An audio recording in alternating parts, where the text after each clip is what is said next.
Razzismo, campi nomadi e informazione. Per discutere del caso di Via Bassette e della presenza di Rom e Sinti a Padova, l'associazione Razzismo Stop ha organizzato l'incontro Quando le emergenze sostituiscono la realtà.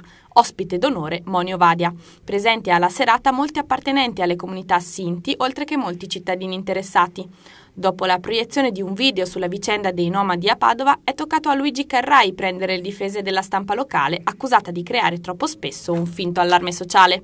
Il dibattito è poi entrato nel merito della realtà dei campi cittadini con l'intervento di Renata Paolucci di Opera Nomadi, che ha sottolineato come sia di fondamentale importanza mutare l'approccio interculturale che Padova ha nei confronti dei Rom e dei Sinti. In chiusura il deciso intervento di Monio Vadia, che partendo dalla sua esperienza personale ha ricordato come le discriminazioni su base razziale sono la radice stessa della violenza e che vi è troppa ipocrisia quando si parla di regole da rispettare, come poi ha raccontato ai nostri microfoni. Qualsiasi ordine di difficoltà sociale va affrontata nel quadro di regole che sono state enunciate con il consenso di gran parte dell'umanità. Queste regole si chiamano diritti universali dell'uomo, è la più solenne carta che esiste, è la legge suprema dalle quali le altre discendono.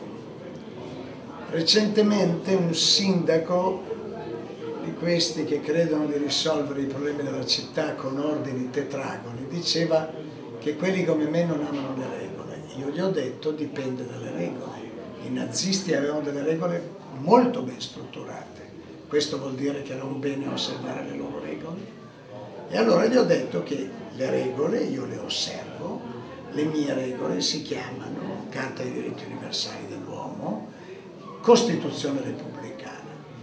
Nessun essere umano può essere privato della sua dignità e della sua titolarità di diritti per il solo fatto di essere al mondo.